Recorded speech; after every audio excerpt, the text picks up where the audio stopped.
We're testing. Good evening, everyone. Can people behind hear me? Yes, okay, good evening. Welcome everyone to Green Drink. So, for the first time, people, we are a group of community that share our insight on green and sustainable development. And I'm Mak Cherh, and I will be your MC today. Yeah, this is my first time being an MC. So, okay, thank you. Today we're going to talk about forest. And before that, I'm going to introduce the Sustainable Development Goals. So these 17 goals are set by the United Nations. It's like a blueprint for us to achieve a sustainable future. And I'm going to talk about how is forest related and connected to this Sustainable Development Goal. But I'm going to just touch on the surface because I only have 5 minutes for introduction.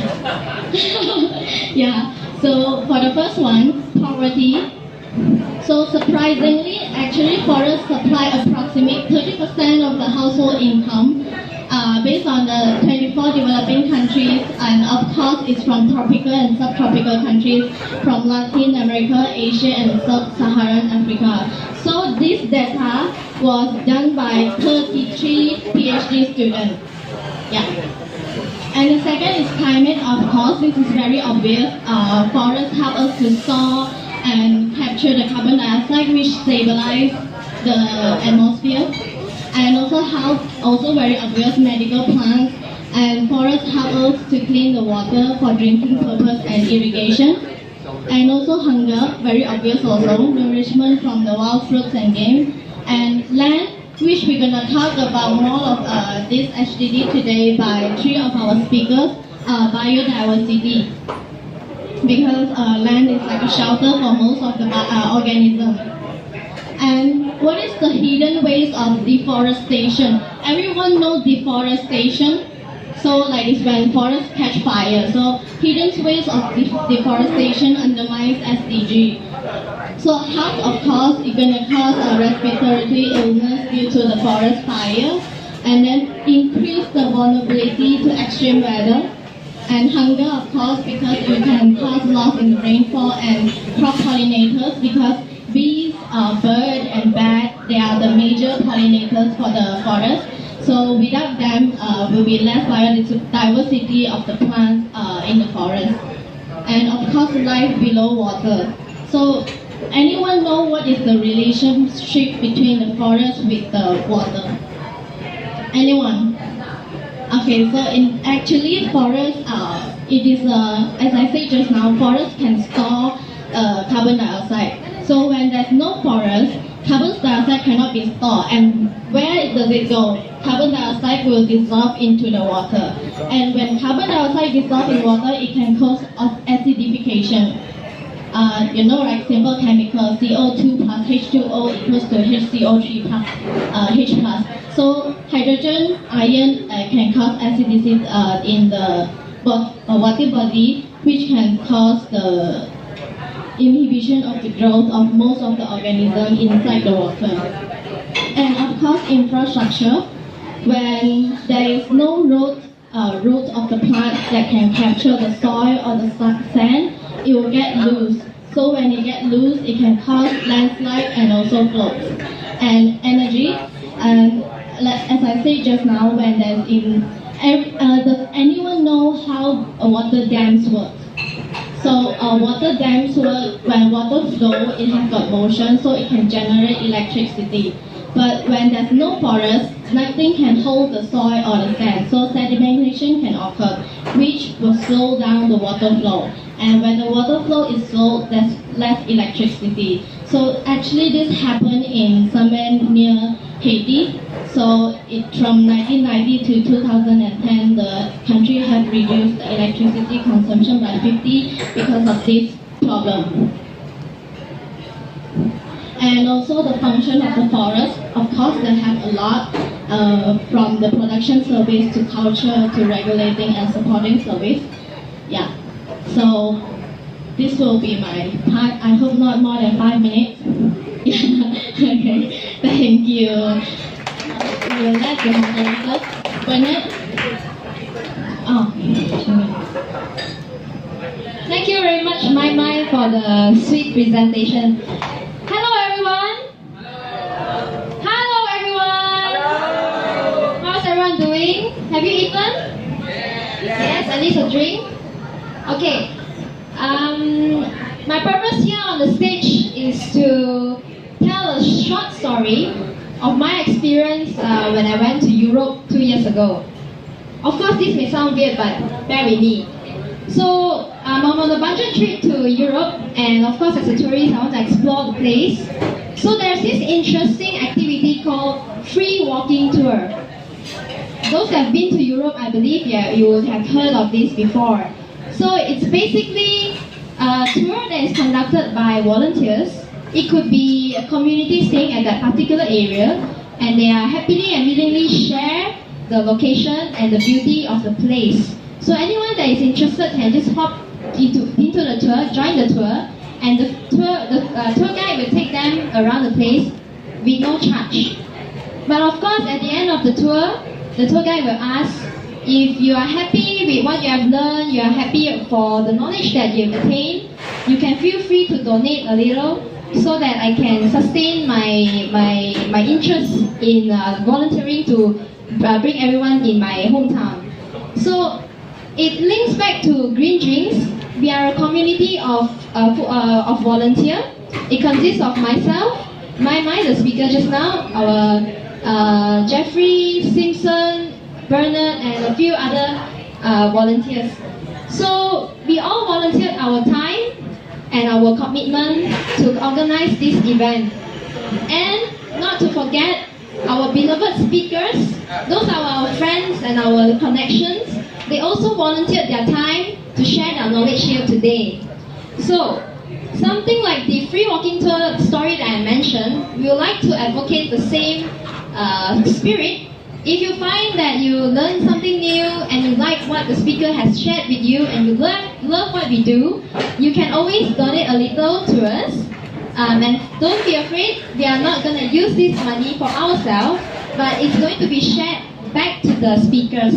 So it's like a token of appreciation for them and their time to come over here to share the knowledge.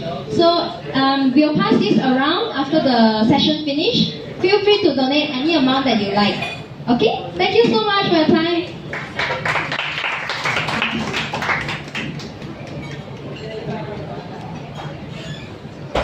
Simpson, do you want to come over? Okay. Mai, I think you can. Okay, sorry. Mai?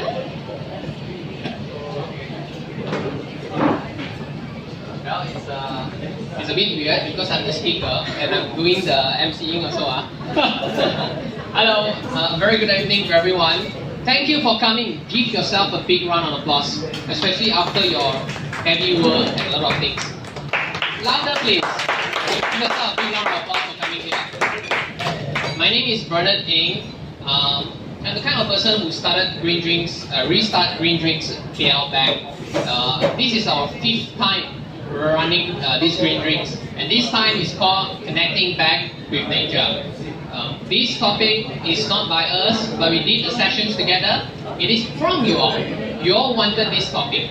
So we hope the invited speakers here could make you learn more things, especially towards connecting back with nature. Alright? I hope you like these sessions. And these sessions are gonna run by speakers. The first speaker is gonna be Dr. Khadijah. Dr. Khadijah, maybe let me share some personal story because those written things you can read. I knew Dr. Khadijah in Eco Warriors. I run a lot of tree planting event, like monthly tree planting event. I met Dr. Khadijah. He was a very lovely person, very kind-hearted, so much love to the forest. We did so many events together, yeah, Dr. Khadijah. We did eco-leadership programs. We bring like 40 young people into the forest and we train them leadership from nature. And besides that, the most recent one, he helped us, Shime and I, anyway, Shime is my wife. Shime and I in our wedding, she helped us conduct the tree planting event. Later I'll share a bit in my personal story lineup. And that's first speaker, Dr. Khadijah. Second speaker, Benjamin. Wow, Benjamin is an amazing person. He is, I think, the most memorable to me. You are a shafting scholar, which is very rare. Shafting scholar specifically in nature, right? Yeah. So maybe later you can share some of your experience in this scholarship as well. Benjamin also runs Rimba. Rimba is the only forest in Kuala Lumpur, for your information. Rimba is situated inside University Malaya. And a lot of developers wanted to take this land. It's very challenging. And Benjamin is the person that managed this place. And I will hope that his speech could inspire you and you could learn new things too about forests. And me, of course, I did many things, but all these stories started 10 years ago when I first planted a tree. I'll explain more later during my speech later. Okay? Alright, that's all for the three speakers. Let's welcome the first speaker, Dr. Khadijah. Please give a round of applause to Dr. Khadijah.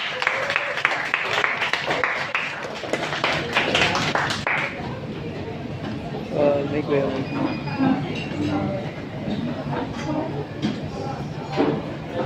Have fun.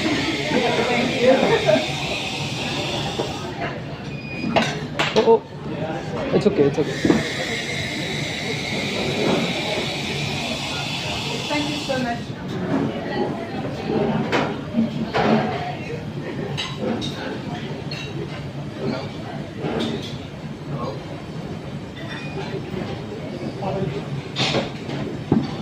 Hello, Siti.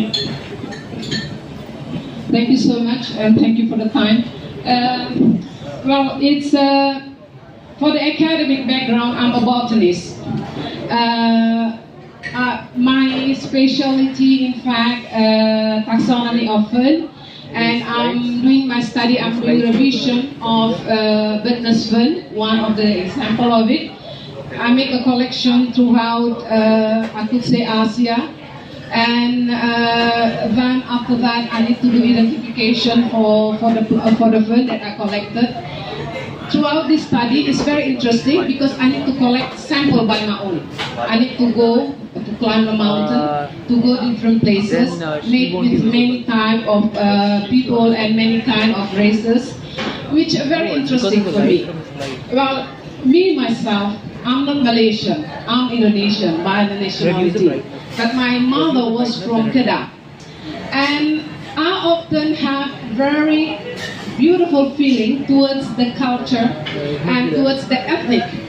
Because I found that how people behave towards something, how people react towards the environment, so much formed by the cultural background. Well, based on the cultural background, I'm Batak. Maybe you're not familiar with that one. Batak is an ethnic group, come from Sumatra, a group of the people situated in the mountain region of Sumatra Island. And this mountain region, in fact, stretching from Jambi up to Aceh. So Batak, in fact, is a big ethnic group which compose small ethnic group. If I'm not mistaken, Batak compose more than 10 ethnic groups, and me myself, I'm Ankola Batak. It's what I found about the culture. Culture is not only make you or form you a certain type of a character. So that's why easily we differentiate people. One Kelantanese, the other one is Terengganu, the other one is Javanese, and so on. But the interesting part of the culture, also there is a mother tongue, there is a language in the culture. In the culture, the mother tongue, which is language, the highest level of the language can be in form of proverb, can be in form of pantu, where the highest level of this language, a lot of the presentation of the pantun, of the proverb, using the elements surround and largely using plant. For example, for people of my ethnic group, when they would like to tell someone cannot be trusted, they say, "Songon bulung ni gumbot."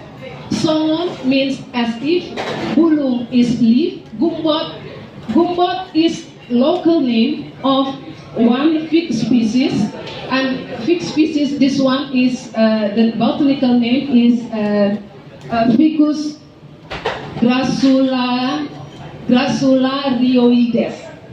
Well, why people use gumbot to describe someone cannot be trusted?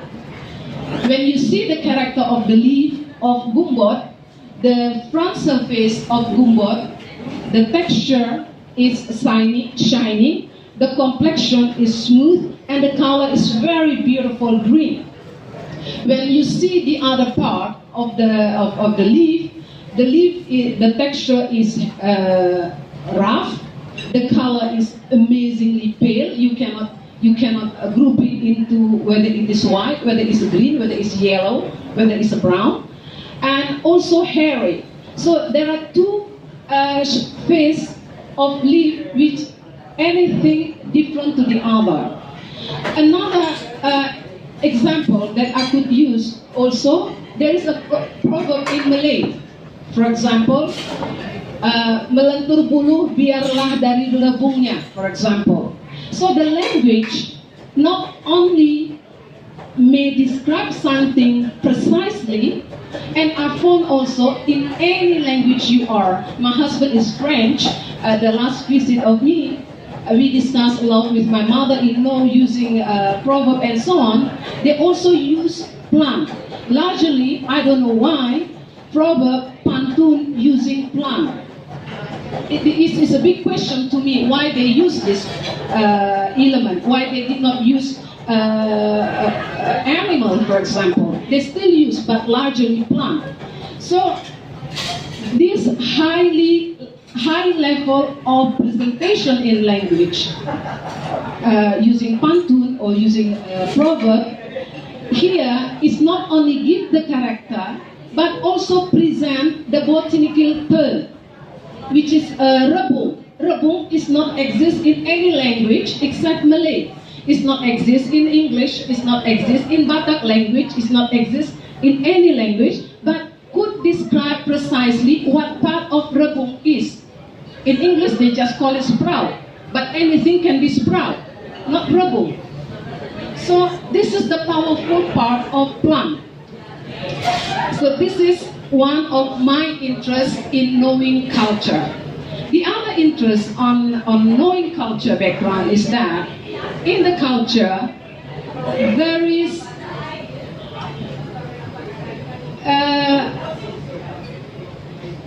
in the culture, each group of the ethnic group, they have their own delicacy, and this delicacy often talking about what food or what vegetable are you eating. It's not a lot of ethnic group people talking about a dish in terms of the animal. When I see Indonesian, for example, largely what called as the traditional dish using a plant. So for us, we are using tapioca. There is another group of there is another group of people in Java. The special dish is the gado-gado or pecel or urap and so on. So, but when we are inside of the society, highly regulated society, for example, Kuala Lumpur, these traditional dishes is not often known by the generation currently, by the youngsters. For example, I may ask you now what the special dish of Kuala Lumpur or people in Kuala Lumpur. Is there anyone could answer me? What the typical dish, what the typical delicacy of people in Kuala Lumpur? What is that? Nasi lemak. Nasi lemak is around this Malaysia.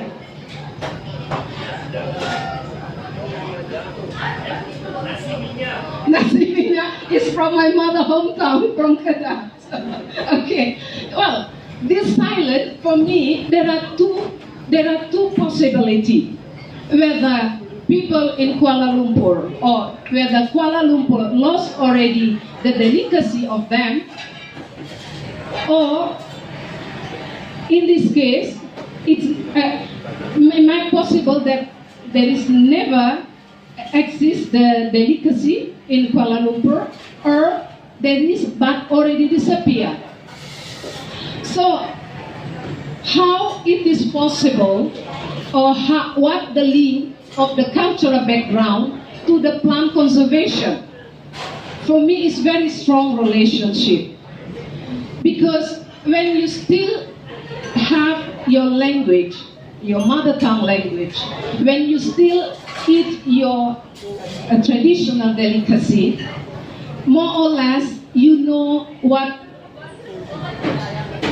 plant which is needed to make your own delicacy, and more or less you will get to know what the name of the plant, not the current situation. For example, bulo is the old name of Malay for bamboo, but anyone now call bamboo. But the situation is complex.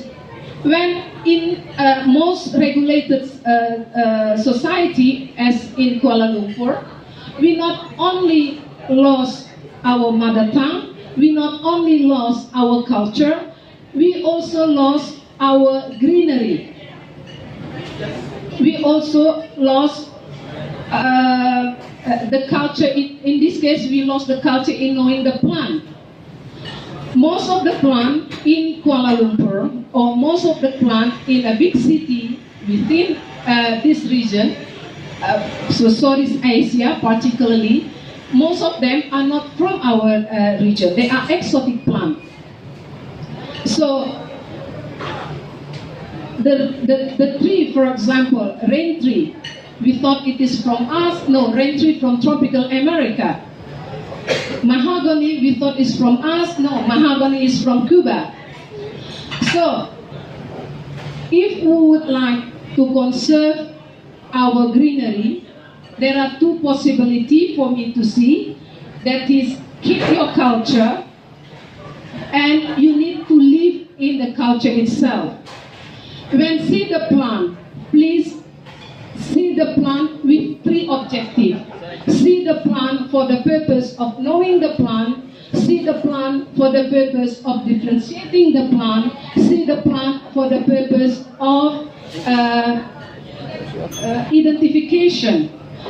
See the plant for the purpose of knowing. It should be occur in the willingness of everybody, because by knowing the plant, this one give you a thought what the plant can be used of.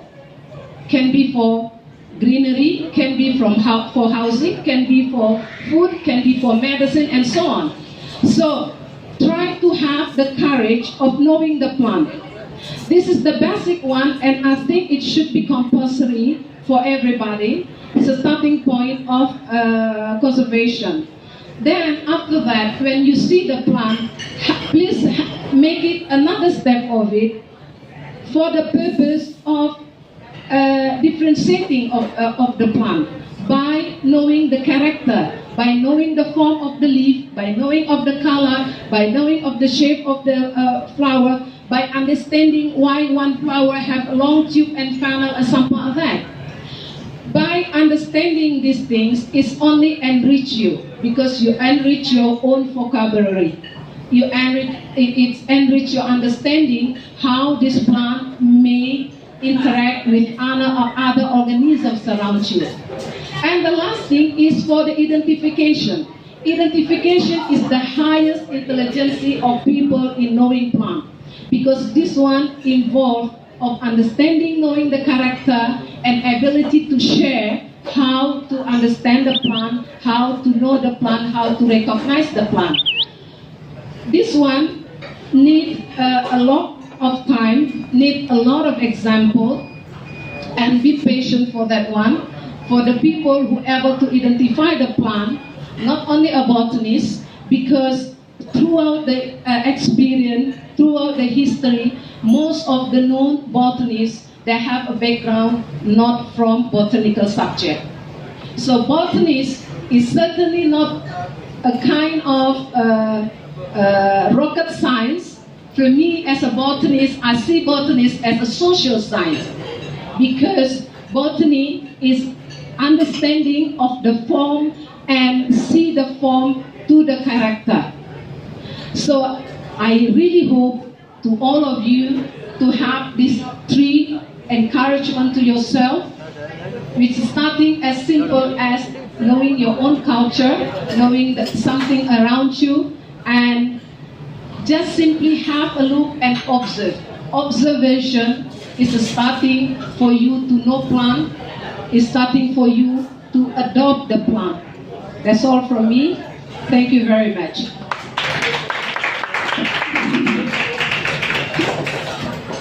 Thank you, Dr. Khadijah. Give her a big round of applause again. There is good news for you. Green Drinks would like to move forward.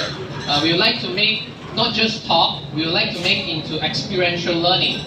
We're going to collaborate with Malaysian Nature Society, MNS. On the 19th of January, we're going to have a forest walk. It's just nearby here at Bukit Persekutuan. Maybe Khadijah, you can share a bit of the information. Yes, there is a new activity in Malaysian Nature Society for the Flora Special Interest Group. This activity is a nature walk. Nature walk will be conducted by Kevin Chung, and this one concentrated on Bukit Persekutuan.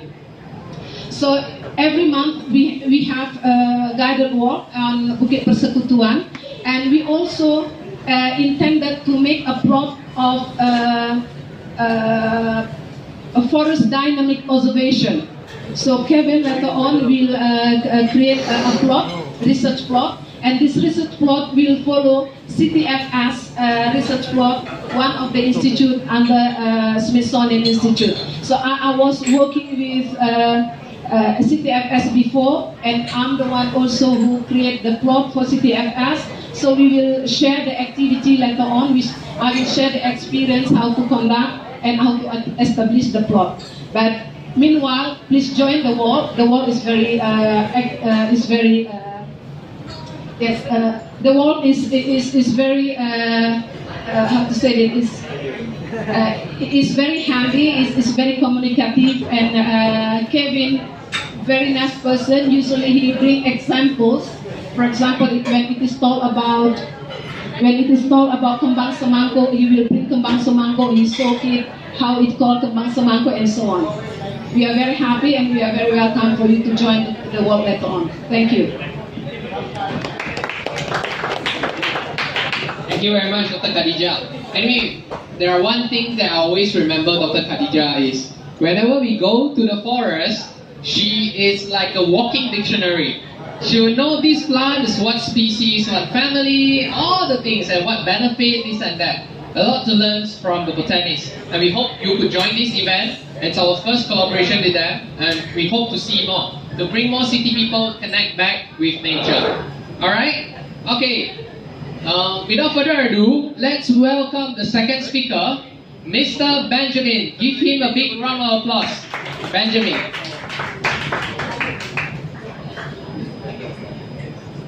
Thanks, Bernard.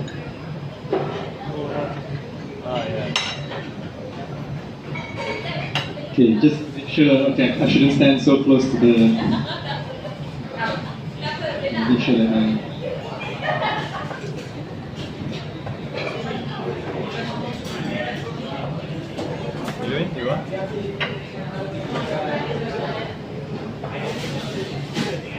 Okay, hi everyone. I just need to clarify something very quickly. Bernard described me as the manager of Rambe. I'm not the manager of Rambe. There is a botanist who is the manager of Rambe. I am just the coolie who greets people at the front entrance. So it's a difference there. I represent an organization, a new organization called the Urban Biodiversity Initiative, or UBI. And when Dr. Khadijah was talking about proverbs, one of my favorite came to mind, Diam Diam Ubi Berisi. But some proverbs are best shared only in the original language, because when you translate Diam Diam Ubi Berisi into slowly the potato fills, it doesn't have the same impact. Anyway, I would like to share, when Simpson approached me, reconnecting to forests, I was thinking, what approach should I take? And Simpson said, why don't you share a little bit about Rimba Mo?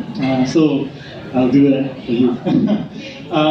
But after that, we're going to go into an interesting twist on the title. I kept thinking, we talk about wanting to reconnect with the forest. What if the forest tries to connect with us first? What happens? Alright, so we'll come to that in a bit. This is a typical morning in Rimba Mo. So if you've never been to Rimba Mo, do come and visit. Just to show some pictures. And this is the Saraka stream, a stream in the middle of Rimba Mo. Recently, the River of Life project, if any of you have heard of it, did a benchmarking exercise and found that this was one of the cleanest samples of water in the Klang Valley. And it's home to some increasingly rare species in urban areas, including the black lily, taka, tegrifolia, and also Kodona boya. We like to keep things wild, so you get very large wild pandan growing there, and you do get a collection of wild durian trees. It's either something good for you or your worst nightmare, depending on your take on it. And we also run a rather vibrant volunteer activity, and this is actually the context in which I first got to know Bernard and Shin 4 years ago. But really, the most interesting thing about Rimba Mo is not what's in it. It's the fact that it is where it is. It is 150 acres in the middle of University Malaya campus, approximately 4 times the size of Mid-Valley City, alright, for a sense of scale. Now, you can have forests anywhere, in a way, but what we feel really makes Rimba Mo unique is the fact that it is there, surrounded by a lot of development. So let's see, is this a pointer? Yeah, it is. So that's Rimba Mo, and that's Bukit Kasing, Bukit Kerinci, and this is the surrounding. So you can look and see whether there are any forests in the area. No, the next largest green space is the golf course up there, right? So because of where it is a valuable resource. And what is 150 acres? We always struggle sometimes to convey this 60 hectares. People say, tell me the units in football fields, because apparently that is a more universally known unit. So it's 80 football fields, by the way. We can have every match of the World Cup running simultaneously if you can clone the teams. Okay, now, so enough about that. When we talk about reconnecting the forest, I think one of the things to remember, we saw the picture before this, is surrounded by a lot of development, is that we live in a very urban world. I don't know how many of you know this, but just about 50 years ago, only 27% of Malaysia was urban. Now it is 75%. If you compare that to countries like the UK and many European cities, they've been urban for a long time. Singapore has never been non-urban, it's always been a city-state. But this presents interesting challenges, because 1960, I mean, that's the time that my parents grew up. Depending on how old you are, it's either your parents or the grandparents, maybe yourselves, which means in just about 1 or 1.5 generations, we've flipped that number from 25% urban to 25% rural. Many of our policies today are still enacted as if we are a predominantly rural nation. Urban ecology, urban sustainability is very low on the agenda. Right? And in fact, if we look at the statistics of the world, there are more people living in cities today, 54%, than there were on the planet 50 years ago. So, being in this very urban setting also creates a series of issues. I think if you come for green drinks, you know a lot about environmental issues. Climate change, ocean acidification, ozone, freshwater, all this kind of stuff.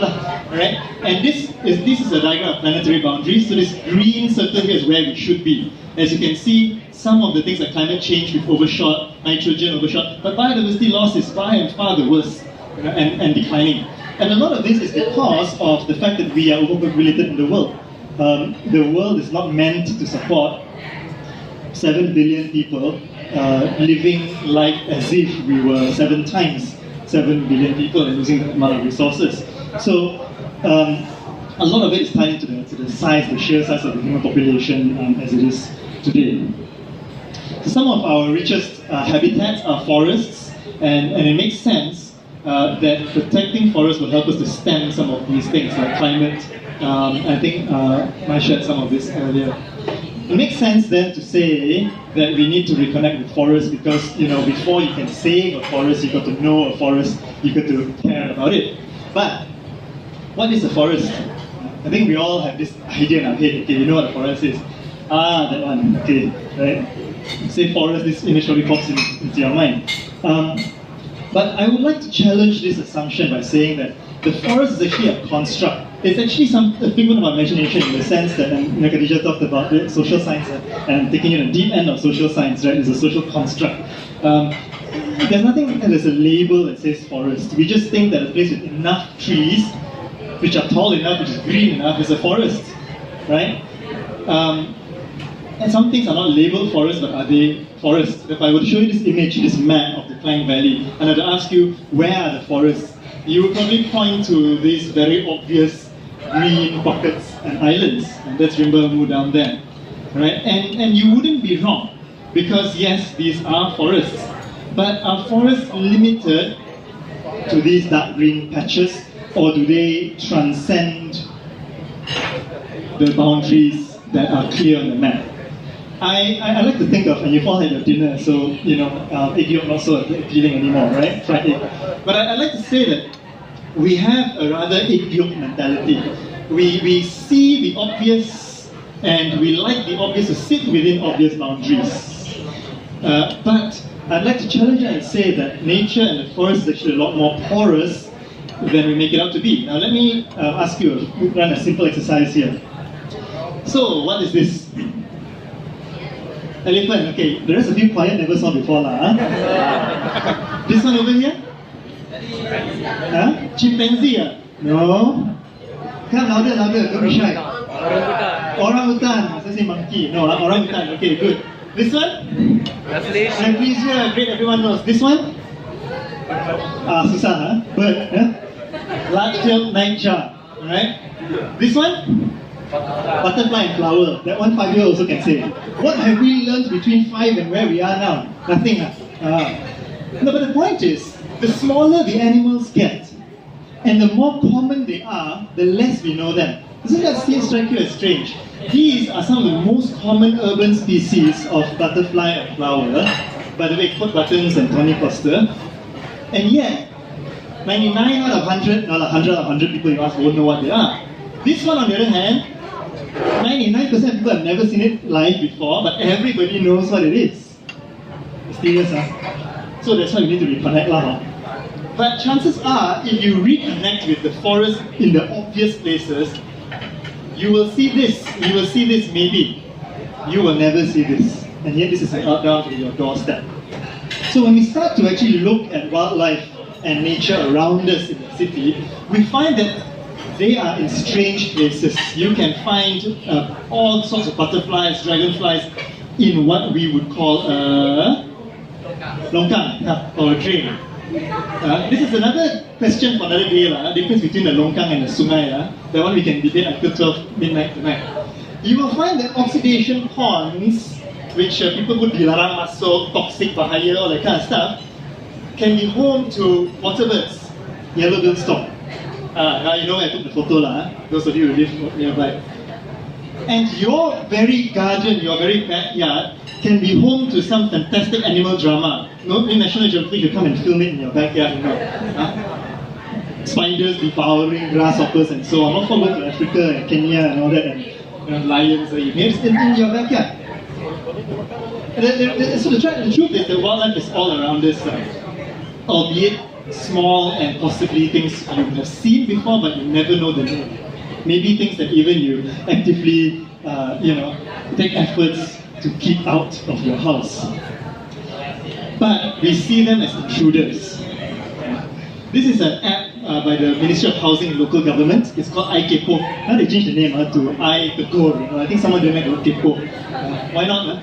And it has this category aduan. And wow, you've always said aduan. Sampah lah is there, pembakaran terbuka. And on the same level is tumbuhan dan rumput.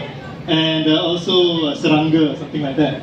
So why is it, I ask myself this question, that we always think of wildlife in the city in a negative sense? We think of it in the sense of pest control, grass that needs to be cut, rather than plants that need to be encouraged. For example, if I have tall grass, I can get fined. But if I plant a tree, I don't get a discount on my assessment or my electric bill or whatever it is. When you try to do good and encourage nature, there are very few incentives. But when you let rats live in your house or you breed Aedes mosquitoes, right? Your neighbors and the local council comes after you. Yet, if I were to increase the diversity of butterflies in my taman from 3 to 30, I don't gain anything. So, unfortunately, again, because we have urbanized so quickly, we are unable to see any positive sign from plants and animals, apart from landscaping. Research, however, shows that just as the cell is the building block of the human body, the urban residential space, the house yard, is in fact the building block of the urban green space, which then forms part of a larger matrix of residential areas, commercial areas, a mix of all these things, which eventually becomes that space between all this very obvious green space. By now, I want to say this, that we have a poor understanding of how all these things integrate. We seldom make decisions based on how things interact with each other. We have this obvious green space, and we have what we think are developed area. And when we talk about conservation, we talk about how do you protect the green spaces, instead of how do we modify that developed or built up area to complement that green space and be part of this integrated, interwoven matrix. You don't get that. When projects are done by developers, it's always piecemeal, always in and of itself. I call it the pembangunan problem. Think about it. We cannot think of pembangunan without the word bangunan. In University Malaya, see that, oh, we want to tingkatkan inovasi.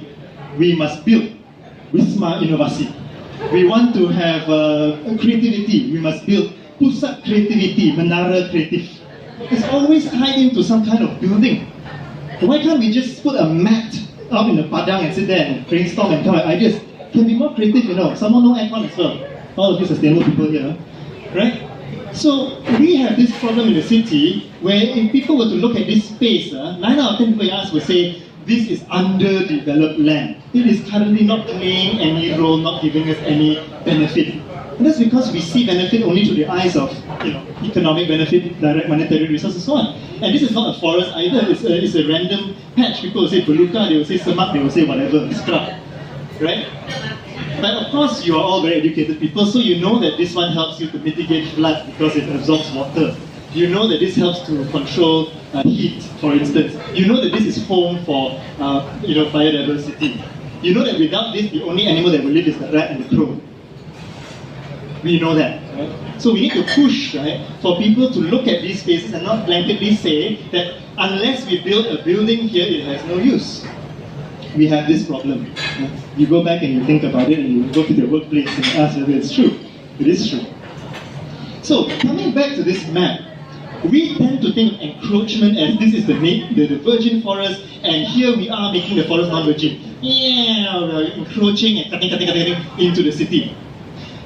But from what you have seen and what I've showed you, there's actually a reverse encroachment happening. Just as we are, so to speak, clearing forests to build things, whatever's living here, whatever wildlife was here, is finding creative ways to make use of our city. If you open your eyes, you will find all manner of birds feeding from the trees and plants in gardens. You will find all kinds of insects making their home around this and all of that. So, it's not so much the absence of development, it is the presence of nature. There is a positive entity here, not simply a negative entity. So even as we are converting land, the forest is coming into our space to bring life back to it. Consider this, it's an under flyover, right? Nothing here. So in UM, under the Spring Highway, this happened. This happened. What is this actually? Bush, banana plant. When I look at this, I tell myself, this is actually the understory of the forest. If you have been to the forest, you will find bananas, you will find kadok, you will find ferns, growing on the forest plant was there. So actually, there is a part of the forest growing here, and my theory is that the highway is almost like an artificial canopy providing shade and encouraging shade-loving plants to grow. But you know what? No one knows about this. This doesn't appear on any forest survey, and it doesn't appear on any... Who are the consultants here? PwC, KPMG, yeah? Who in the house? EY and so on. When people do forest audits and all that, this will not appear one. Green space audits will not appear because your satellite cannot see it. Your satellite can only see the highway. So there's a lot of green space that cannot be detected. Oh, sorry, time's up. And we don't include our audits.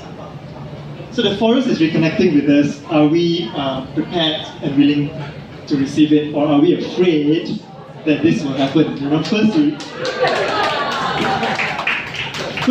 you allow the forest to grow under your flyover. What's next? The end of KLCC.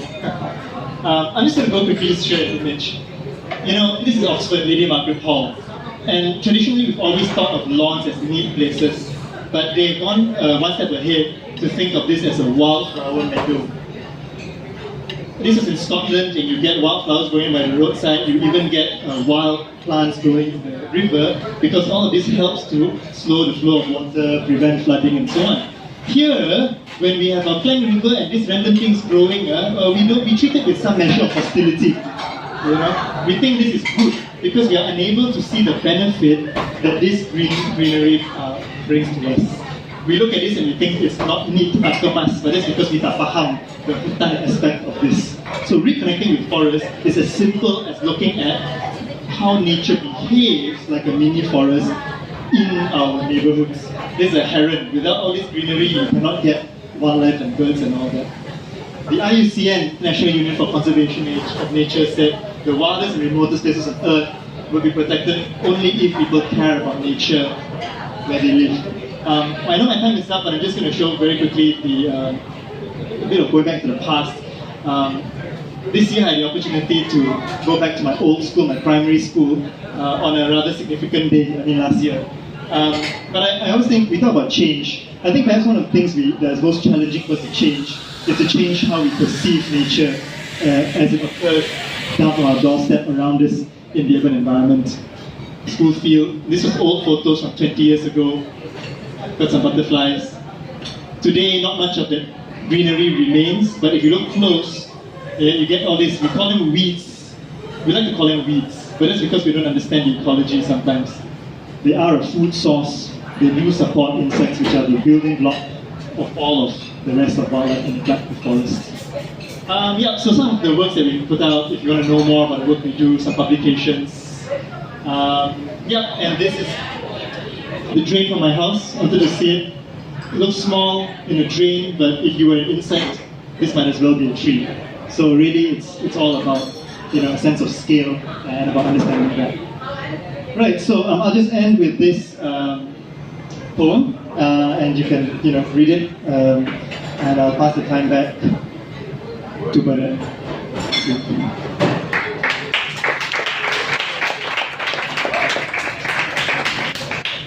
Thank you, Benjamin, for the beautiful speech. Give Benjamin another round of applause. Alright, after my talk, we're going to have a short forum. 3 of us going to sit in front, and you all can ask as many questions as you want. Okay? Alright, next goes to me. My topic is not so technical, because I want to make this talk fun. Because most of you all are young people, I can see less than 40, most of you want less than 40, young people. I want to make it fun because forest is fun. I want you all to reconnect back with nature. The main important thing I want to share today is inspire you all to reconnect back with nature by just go to the forest. By just going to the forest. That's simple. Alright? Let me introduce myself. My name is Bernard Eng. I run my own consulting firm. I create sustainable, innovative solutions. Most of my clients, 80% of them are overseas. Meaning that I love to solve huge environmental problems and I create solutions for them. Recently, we are into greenhouses. We make agricultural greenhouse. We have no choice now. We cannot plant vegetables in open space anymore because of the rain and so many things. Yeah, so it mostly are climatic problems, and we are into that now. So go to our website and have a look. Alright? Today my topic is about tree of life. Why tree of life so important to me? Simple. Next slide. Next. Oh yeah. Let's speak about the content of today. I will talk a bit of my personal life because I gave a lot of talks. I find that people like to hear personal story. They want to see people's life, you know. I would love to share a bit of my personal life. And actually, number 2 is a bit difficult now because of the noise. I would love to do a 1-minute meditation, forest meditation with you all, but it's a bit tough here. It's okay, we can skip that. Okay? Maybe we do it on 19th of January when we are at Bukit Besar, okay? And the third one, what we could learn from tree. What we could learn from tree. And the fourth one, the one solutions. The one solutions for you to protect the forest. The one solutions for you to curb deforestation. Simple. Okay, that's the content of my speech today. Okay, my life. My life is inspired because 10 years ago I was a volunteer. I went to Raja Musa at north of Selangor. I can see some familiar faces. Yeah, familiar faces. We went up north in Sabak Benam area. We planted tree at Pit Swamp area. Imagine yourself when you walk on the Pit Swamp. Pit Swamp is just one layer down of mangrove. Your whole leg is submerged, like the soil might go up to here. Yeah, that's fun, I will call it. I'm not sure why. I love it. I volunteer again and again and again with the sweat, with the dirt. I love it. And slowly, I represent the United Nations as a youth ambassador representing Malaysia, traveling around the world talking about policy. In 2012, I was lucky. I went to Brazil for the Earth Summit, United Nations Earth Summit. And then it came to a realization that when you are at this high, you know, at the top level of policy making people, it's very difficult for you to see the bottom. It's very difficult because when you implement something, it's not direct impact to you. So I thought that, I want to do something more impactful, more direct to people. So I run a lot of tree planting events with Eco Warriors. It was started by Matthias Gelber, if you know, the greenest man on earth. Yeah, a lot of tree planting with Eco Warriors, Shalom Trees for Life, and so forth. And I've done a lot of events as well. Check it out, online. And after I graduated as a chemical engineer, I was hired as a green engineer in a company, a German company. They wanted to turn some of their products into green because they saw my profile. Bernard, your position's fit and we want to turn our product into more green. Maybe you can help. Voila! It comes back again because of that tree. And I can't remember what year, but Eco Warrior won an award. It's a European award, Europe Sustainability Award. We won that award, and we were quite proud on a lot of a lot of work we had poured in. And recently, just 2 years ago, I started my own company called Bernard Business Consulting. I helped to create sustainable, innovative solutions, and I was very lucky. So far, my team is around the world. I travel a lot to solve problems because I love it, because of the love. And lately, just last month, 2 months ago, I married, I would say the most beautiful lady on earth. Her name is Shimei. Shimei just gave a talk. I met her at tree planting event as well. Yes, you can go to, we wrote a blog about it. Yeah, we wrote a blog about it because we made that wedding into the greenest wedding in Malaysia as we can. We even rented an electric car. We're so serious about it. You can read our blog. It's called couplegogreen.wordpress.com. Have a look. Hopefully it could help to inspire more young people to go into low carbon footprint wedding. We planted a tree on that day. It's an endangered species called Papo. It was conducted by Dr. Khadijah. Very blessed. on that. Yeah, that's the overall story of mine. Because of a tree. Because of a tree. Are you ready for next slide? Are you ready for next slide? Next slide, okay? 1 minute meditation, next slide. Alright, I would like to share a little how nature inspired us. How nature inspired us. Have you heard about biomimicry? How many of you heard about biomimicry? Raise your hand, please. Maybe about 20% of you, not very high.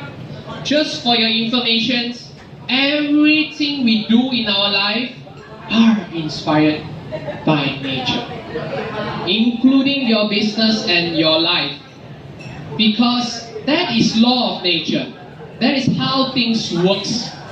We are the one that humans, because of our greed and a lot of things, we think we want our way. It will never work. We always work with nature. Remember that. And when you work with nature, things will never go wrong. Things will never go wrong. Alright? Number one, my first tip to you about nature, it's all about communication. It's all about communications. You look at these two plants, what do you see? The first plant, the roots are in white color. The second plant, the roots are in brown. What they are doing? Are they communicating? Do you know that the world's biggest Wi-Fi, internet Wi-Fi, is in the forest? But we cannot see, right? Because it's under the soil. For your information, the trees are communicating. And they are really, really powerful. Why? When a tree needs help, the mother tree will give them help.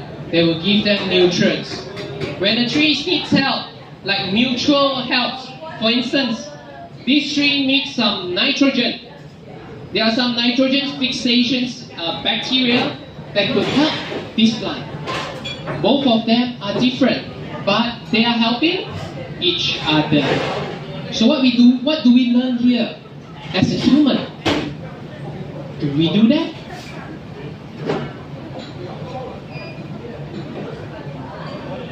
When you talk about communication, it's all about listening. The future of communication is all about listening, not talking. Your ability to listen is the most important thing, just like the previous two speakers has mentioned. Understanding.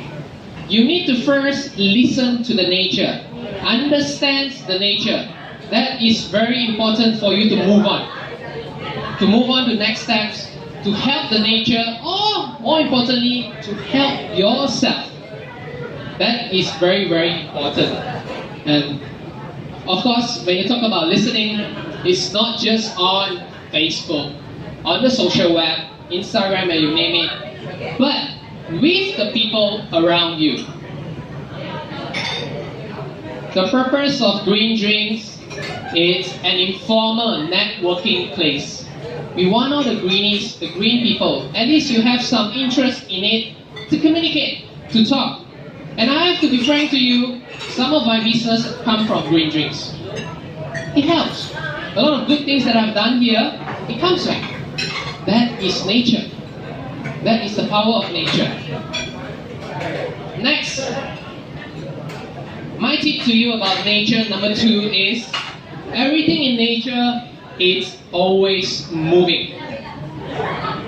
A lot of times we think that we perceive that a tree is there, it's not moving.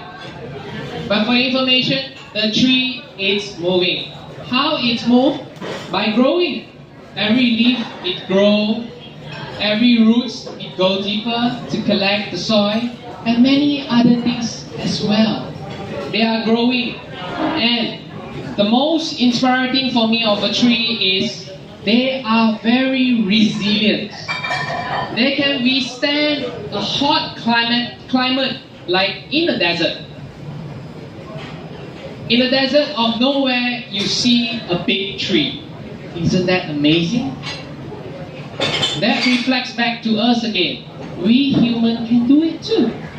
Instead of we sit at our couch, being lazy, doing nothing, we should get some inspiration in the forest. Learn, see the tree. It could help you. And more importantly here is our bodies are built to walk dozens of kilometers. Unfortunately, we are no longer walking. Yeah. Ask yourself these questions. I love to walk. I hope you are too. Let's have a walk in the forest. Yeah? The two slides that I shared earlier comes back to one conclusion, which is we are all connected with nature. We are all connected with nature. When I say this statement, how many of you knows it? How many of you knows we are connected with nature? Raise your hand. Wow, only 30% of people. I have a solutions for you for the rest, for the 70% who do not know about things. And when we talk about forests, I remember when I gave a talk in a private school talking about deforestation on palm oil. This will always come into in our mind. When we talk about tree, it's just sad story. Palm oil, ups and ups. There could be any other things as well because of deforestation. The demand is high. That's why it supplies. So ask yourself these questions. Can we curb deforestation by reducing the demand? Questions mark.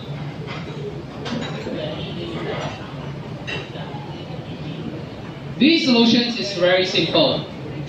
The best green action is me, which is you yourself. And the best time is now. There are no later. Let's wait for the governments, let's wait for private companies, big chunk of money, and they will solve it. Never. It will never happen. Because we always think that change must be big. We always think that change must be huge. Must be millions, billions, a big river of life. How many billions they spend in channeling water from Pahang to Selangor? All these things. No. The solution is very simple. Is you yourself and act now. My question is to you. Think. What can you do now to protect the forest? What can you do now to protect the forest? Any one of you want to have a take? Yes? Plant a tree. Good. Yes? Set up blockage. Wow. Okay, blockade.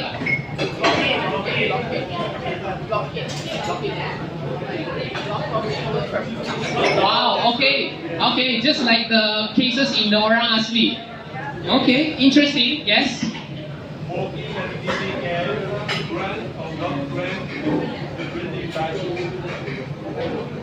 Wow, give him a big round of applause. That's a... Okay, but how about the actions that you can do now?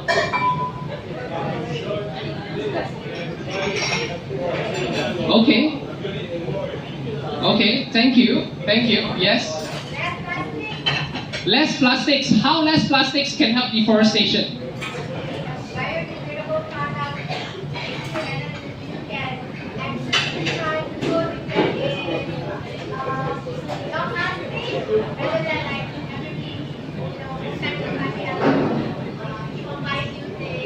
Great, amazing, yes, Madam. You raise your hand, right? Don't support palm oil products. Why so? Okay, amazing. The higher the demand, the more deforestation because you have to supply it and you have to cut down a lot of forests. That's one of it. Good. Consume less is also part of the demand. Alright. Anyone else would like to take a take? Do a marathon run with a tree. Do a marathon run with a tree. How does it help? Maybe you can elaborate more. All participants hold a tree and do a marathon. Tell the world that. Okay, that's interesting. It might help. Let's see. Yeah. What he said is, take a tree, run in a marathon, 46-kilometer marathon, and 42-kilometer marathon. Wow, that's interesting. It could be a good marketing. Yeah, to protect the forest. Anything works. There are no right and wrong answers here. Everything works. As long as you have a good heart to help the forest. That's a more important thing. Different people have different methods. We have to accept it. Okay? We have to accept it. And I always do this, when I was invited to give a speech in the schools, But I want to do here, in this crowd. Because you guys are young, you want to make it fun, right? Do these actions like the baby. Hell yeah! Yeah! Can you protect the forest? Yeah! Can you protect the forest? Yeah! Great. Remember, small actions count. Small little actions count.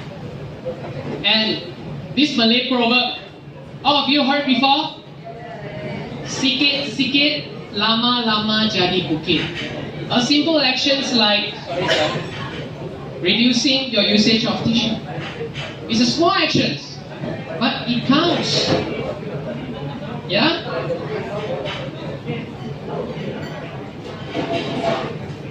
Yeah.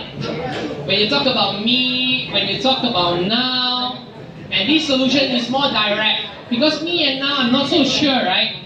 This solution is more direct. Let's go back to the forest. Wow. But more importantly here is be kind to yourself. Be kind to yourself. Give yourself a chance to explore the forest. Just go touch the forest. Touch the leaf, the tree, hug the tree, whatever you want. Do a tree planting you like. Be kind to yourself. Don't give a lot of reasons. Mosquitoes so hot. We can give 1,000 reasons for not going back to forest. If you don't understand the forest will not be protected. Remember, you need to understand the forest. Alright, that's all for me. Thank you for being a good listener. Amazing crowd. I can see a lot of presence and attention here. Give yourself a big round of applause, please. Thank you very much. That's my contact if you need it. You want to contact me also? Okay. Let's go to the next session for the forum. Okay.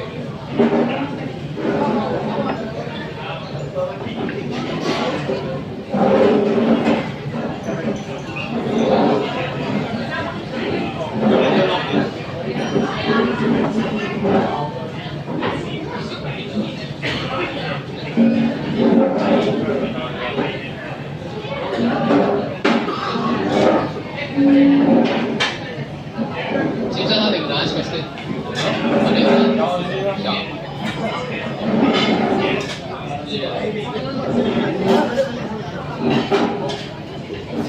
Alright, questions time.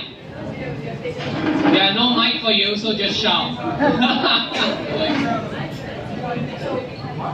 My dear, introduce yourself and then say the question. You're leaving or what? Huh? Okay. Any questions?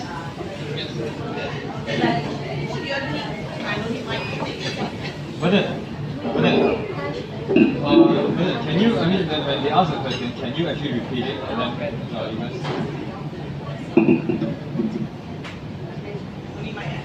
See what you did is really good. But you and I know we all start with awareness, right?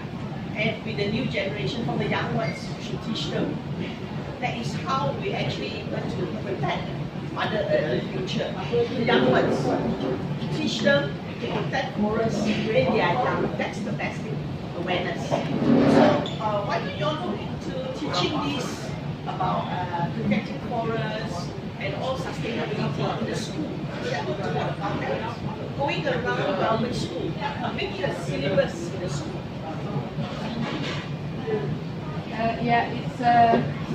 Maybe repeat the question. Yeah, the question is, may I know your name, please? Pauline. Pauline, make a question to us three of us. Why not we create a kind of syllabus? Then we going around to the school to make awareness or to introduce what the plan to the young kids. Well, it's a question is I think your question is slightly idealistic, because what happened currently in the university? I'm in the university, and all of my education line since even since the staying in high school, I was in biology stream. The problem in education, particularly in the higher degree of university, something like that, I could say there is no more subject in botany. So, since there is no subject in botany, there is no people in Malaysia, in Indonesia, really know well what the plant is. I know plant for the subject that I'm working. I know plant for the plant that I used to see. But when the plant is in a specific ecology condition, for example, limestone and so on, is already a little bit out of my scope. So, talking about the plant, just talk about the greenery is not enough to make people really excited and really understand what the plant is. Because when you talk about the plant, when you talk about the ecology, you should be able to make a practical connection to the youngsters, because youngsters is very eager. They are extreme rational person or something like that, you know. So if you cannot able to make this connection, they lost interest on it. Yeah, I'm not talking about in the subject. I'm talking about a talk. We have done that in school, which we feel that is idealistic. And now we're going to school talking about sex education among the girls. And we managed to go in doing a talk, not as a subject, because what are you guys doing is so wonderful. I mean, if you make it into a very interesting subject and talk to the principal of the school, I mean, not to the Ministry of Education, because it's a long protocol. I mean, you all can do great works. Yeah, well, you my friend raised another question. So, since plant is interesting, why do you not teach it and it's not penetrate to the school? Why sex education is penetrate easily to the school? Well, I ever involved with some schools for the KPA schools, but I tell you that go to the school, just layman school, is much easier, much nicer, and much acceptable rather than you go to the higher end school, because the demand is ridiculous and tedious. Happen when you go to this layman school is not become a model school in the eye of the people. So it's remain underground movement at the end.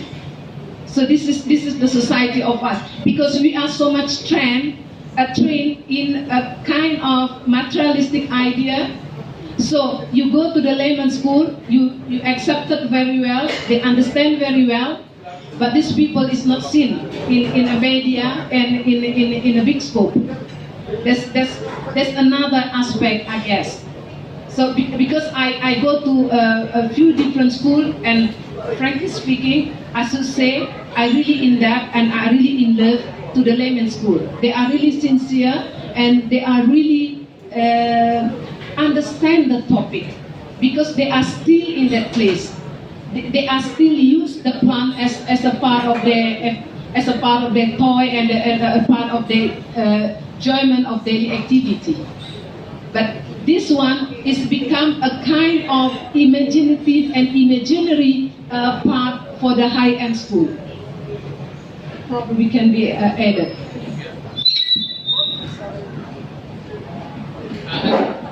Thank you for the questions. It's very legit questions. Most parents will ask this.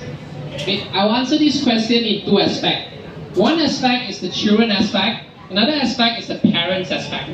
Let's talk about the children aspect first. I gave many talks.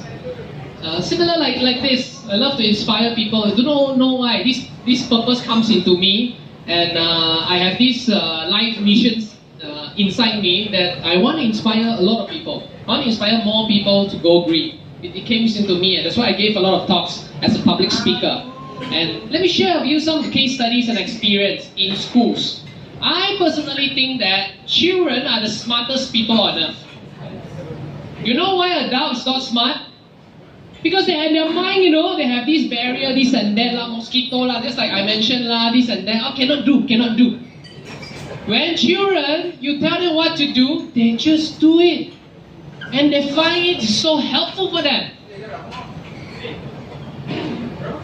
That's one for children. The second one, parents. Do not put the blames on children. Put the blame on us too. Yes. I have met a lot of parents. I even taught in the school. I was a Guru Sandaran Tidak Terlatih in the school. I was a form teacher. And I see parents come to the school and say, why my daughter got this issue, that issue? I say, I don't see your daughter got issue. I'm your teacher. I'm her teacher. What kind of problems? I personally think that parents put too much stress to herself. She has this mind of future.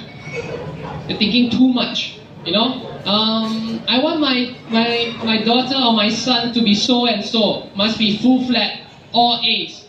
No nature. Because when you go nature, your academic will not score. This and that, blah, blah, blah. A lot of things will come out. So, that's my sharing to you all from real experience on children aspect and also parent aspect. I hope I answer your questions. Maybe you can think about it. Yeah? I want to add to it actually. First of all, I think children are so easy to be inspired. First of all, I want to add to this. First of all, I want to say that children are so easy to be inspired. They're so easy to be taught. I myself have also taught in a school before for 3 years, international school. And even though I was technically a dance teacher in the school, but I try to do my part. Sometimes I stand in as a character education teacher. So I bring in environmental awareness into my character education whenever I do that, and every now and then, even in my dance classes. So like when we talk about environment, they get so like, oh my god, they realize, oh no, they're clearing all the land, and they're using our forests, using our animals. They're so easily touched by this, because I myself, I'm the same. My awareness came back all the way from my school days when the teacher explained in our science class, the environmental science class, that if you cut down the tree, there will be landslides, they will pollute the water, and we will have less oxygen, the tree cleans the oxygen. It's basic science that I've learned since primary school, but I think somehow along the way it got cut off, that people forgot about it, and the problem is the adults. And the problem that we're facing today is caused by the adults. And by the time these children grow up, 20 years later, one, they may have forgotten what they learned in school. Two, whatever they've lost, has already been lost. It's gone because of what people have done before them.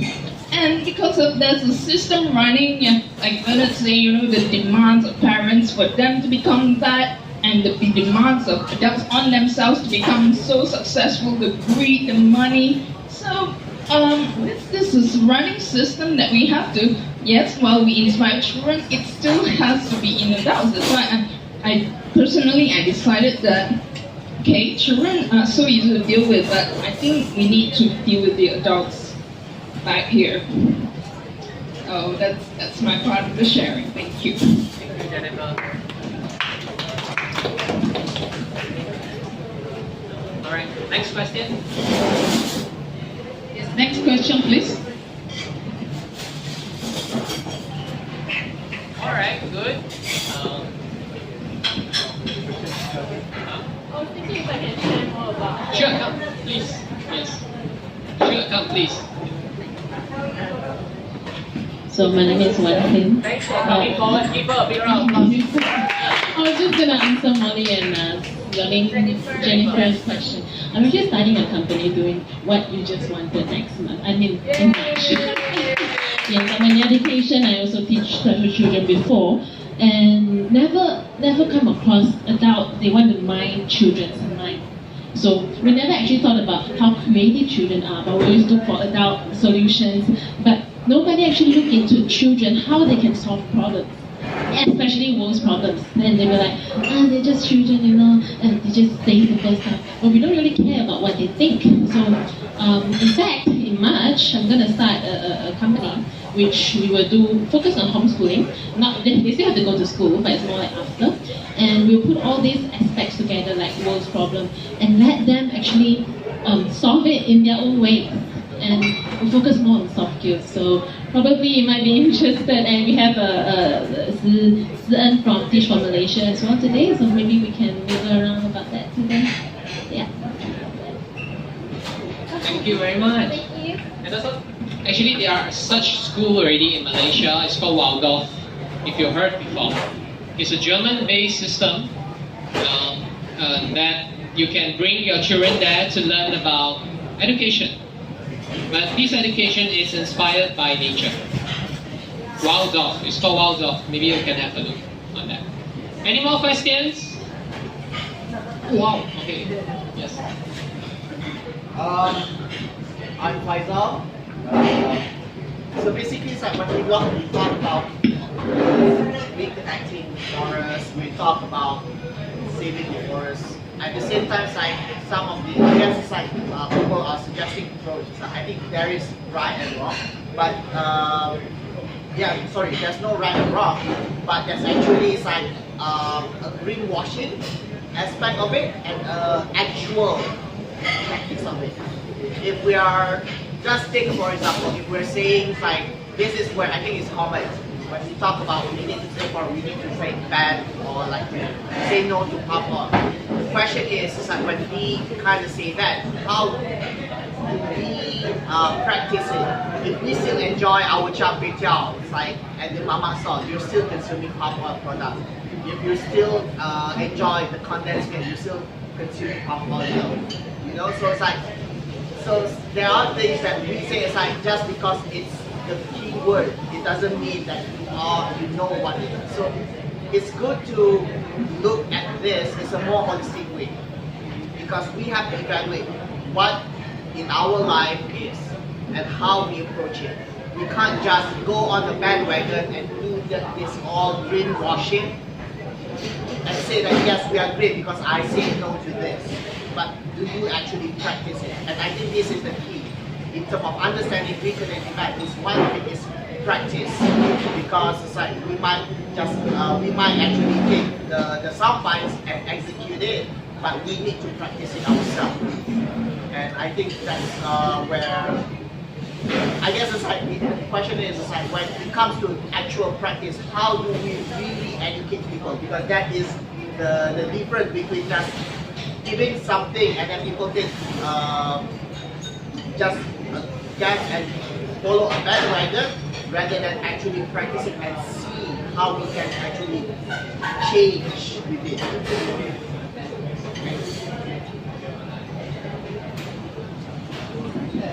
Yes, thank you, Faisal.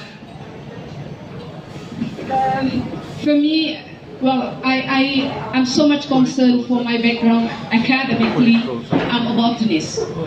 I don't have any idea on myself in my daily life and also in my professional life that people to bring people to connect to the forest. Sorry for Bernard particularly, because for me, by people who are already interested what the plant is, what the name of the plant is, what the form of the leaf, what where the plant is grow, and how the function of the plant out of the eating or something like that is already very beautiful willingness of the people. So I so much remember during the school day in the university, there is a small canteen just close to the across my faculty. We often come in a group and we order pechal. And when we order pechal, we make a game. We make a game who the person could give the name, what the ingredient, the local name, and the scientific name. So the one who win, the pechal will be free or something like that, you know. After third round or something like that, at the end they make a conclusion that I should not come into the game also because I keep on get a free dinner or something like that, you know. So this one is already beautiful. So if you are eating, please see on your plate what the possible plant on your plate. And when you walk, when you see the tree, you should see how the tree around you as a source of the information. So you just not only walk and then profit the cool and the wind blow and so on. If you do that, be careful. For me as a botanist, you may fall into a category of parasite in profiting the benefit which produced by the tree. It's a little bit cruel, yeah, but this is how I see the thing. It's good for you to be aware around you. Aware not only for you to give awareness this and that or whatever. Listen, Bernard said, it starts from me and it is now, or something like that, you know. So if you go home later on, if you drink tea, please have a look what the probable ingredient in your tea. So when it is water, of course, water is something chemical, you know. But you need to see how this water link to plant. So when the forest is not here, then your water resources also gone. So see in this starting point. So it's reason why I said that when you see a plant, see from three categories: by knowing the plant, by differentiating the plant, and by able to identify the plant. The identify the plant is the highest degree. I agree with it. So by knowing the plant, it just give a beautiful feeling to yourself to know what around you, what you are eating, what you're concerned about. Just for example, rice. When you eat rice, please have a look. What the shape of the rice, how the size of the rice, how the taste of the rice, how the smell of the rice. Because all of this character come from a different country. Thai rice is different, basmati from Pakistan is different, basmati from Bangladesh is different, basmati from India is different. So all of these things, you become aware that what you are doing on your plate may come from so many, far from you, and it can be anything. Yeah. Thank you, Faisal, for your questions. This question is very legitimate because it talks about greenwashing. Greenwashing is the biggest topic we are discussing among the greenies. Let me explain to you what I experienced on greenwashing. Faisal mentions about something about human. We are talking about human conscience now. It's not about the topic on green, you know. This is about conscience and ethics. This happens to anything, not just on greenwashing. It's human. Let's talk about human now. When you talk about human, my best solutions for you is be the change you want to see. Be the role model in regards what kind of actions you want to do. Small little things. You have meals with your colleagues. You are the only one who do not use the plastics. You are the only one who do not use the paper. It's really very inspiring in my view. That is the smallest action you can do. And that is now. That is the present. I hope I answer your questions. Alright?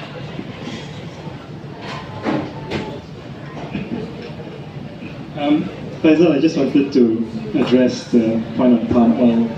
That was interesting. Actually, palm oil, if you think about it, used in condensed milk, since you used that as an example, I think was actually a step in the green direction, because it replaces milk, cow's milk, which has a higher, higher carbon footprint and all of that.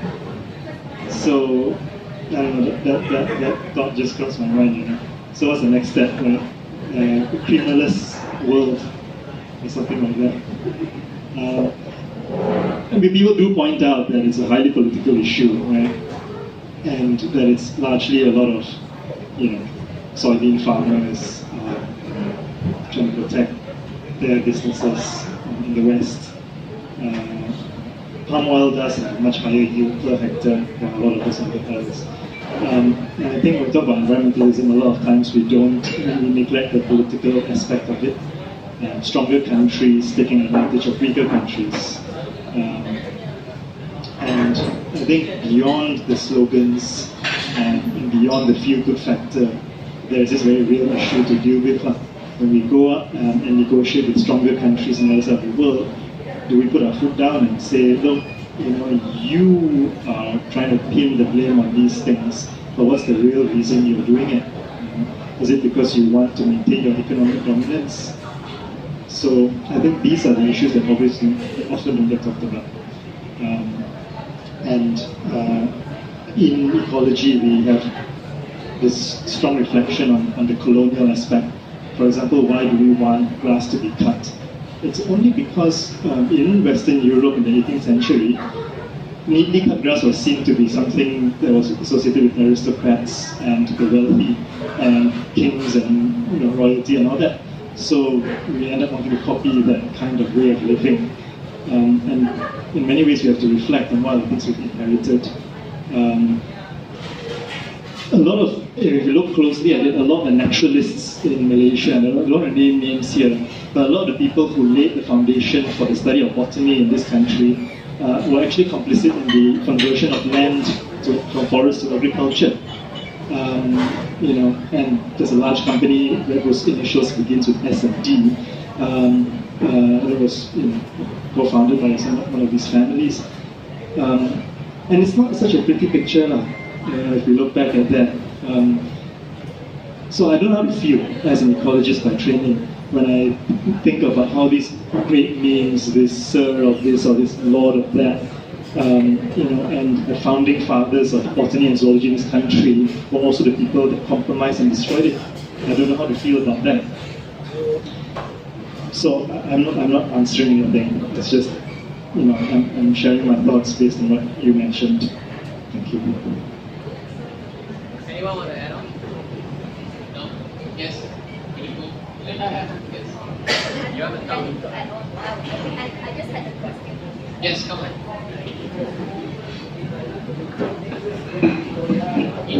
Introduce yourself and then the questions.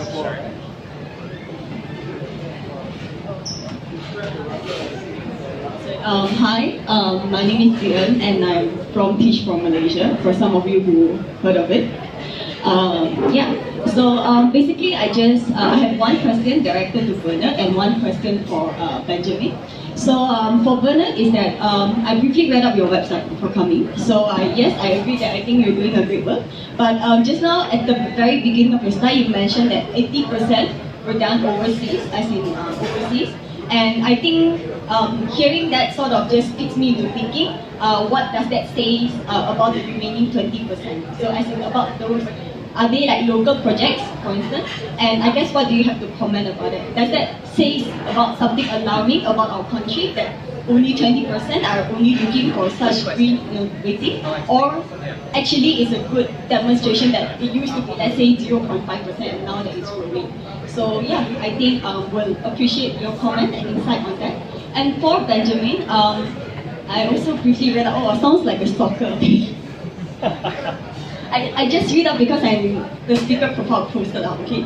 So I know that you're still doing guided tour at Rimba, Forest from time to time, right? So at least from my experience that I've seen from now is that people who go to forests and who join these tours are naturally those who are already interested in environment, sustainability, like those who are already connected. And even so, for these people who are interested in nature, it's hard to even get them to go to forest sometimes. We all know that. So I think just one thing to know, were there any efforts being done before, on your end, or with your team in trying to get those who are not interested in environment and sustainability in actually joining these kind of eco tours, forest walks, and are there any successful ways or techniques that you've done before that you can share with all of us? Thank you.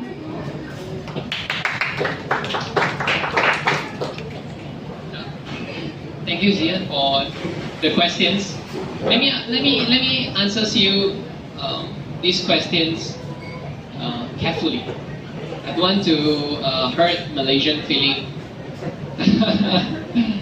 Let me tell you the fact that in Malaysia, because I've been doing a lot of talks, and I think for so many years, more than 5 years easily, more than 5 years. And what I can tell you that in Malaysia, if things are not free, you cannot run it.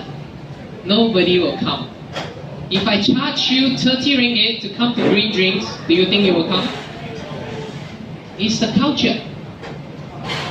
People in Malaysia think environmental problems supposed to be other people's problem. In my view, because I've been running this for so long, problem is opportunity. As an entrepreneur, we should take it as a business opportunity and solve it with solution. And people take it as a real business overseas. Not really here. Yeah, as a real business in overseas, not really here. Here, it must be free. Unfortunately, I still do a lot of free things because it's my country. I love my country. I travel so many countries, but at the end of the day, it's here. Here is my home. Yeah, I will still do it. Yeah, I will still do it. I hope I answered your questions. Thank you very much. Sorry, I didn't get your name earlier. Zeen. Thank you for asking one of the hardest questions I've ever been asked. I thought we'd get away. So I'm going to give an analogy. Why do many adults watch cartoons in the cinema or anywhere else? Probably because you're accompanying your child or something like that. We found that one of the most effective ways in reaching people who may not naturally be interested in this is really to look at it at a community level. So approach family groups or approach social groups that are not aligned according to I don't want to use the word, but green-oriented things. So other social groups, not like alumni groups and so on, where you might have 10% of people who like nature and 90% who don't want anything to do with it. And we find that time and again, when these groups kind of mix representation in the groups, it's always interesting to see. There are people who will never come back again, and there are people who will be always amazed and I want to come back again. So I think targeting groups not necessarily based on their interest or affinity to nature has been something we've been doing. Not really deliberately either. It's just the nature of Rambe being what it is tends to attract everything from local residential communities to schools, and sometimes the teachers don't know what they're doing there, but they're there because it's their job, so they have to be there. Down to alumni groups and so on. And very seldom, almost never, do we get groups of people where the majority are already convinced. Because if they are, they don't normally come for our water walks. They're probably self-organizing. They probably call Khadijah to lead a walk or something like that. So one of the things we appreciate about the work that we do in Indonesia is that it's for many people, it's the first step in a fairly controlled environment. And in a very accessible location. These are some of the traits I think that make us not so threatening for people trying to venture into the wilder side of nature.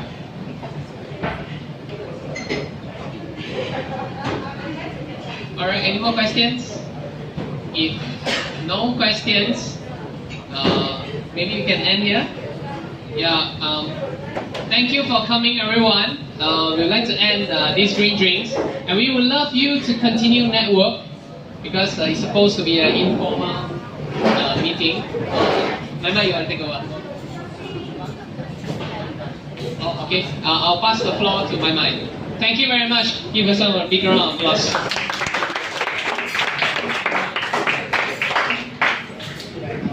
Our next green drinks will held at the first Thursday of March, which is 7 March 2019. So next topic will be about solar energy. So very welcome if you're interested in this topic. Yeah, and thank you. Shimi needs to talk something.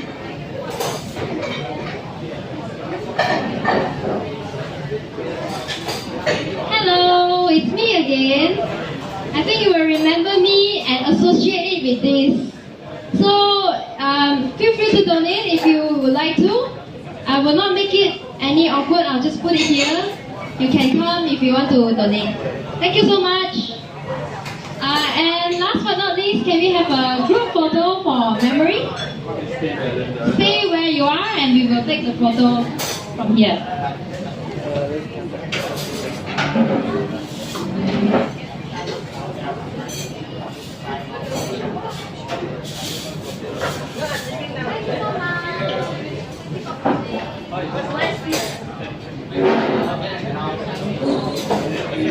Have you used that?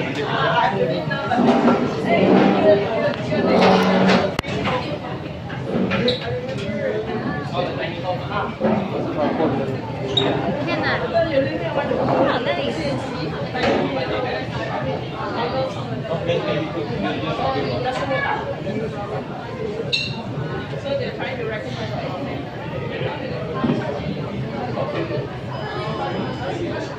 So you're not living in the tiny room.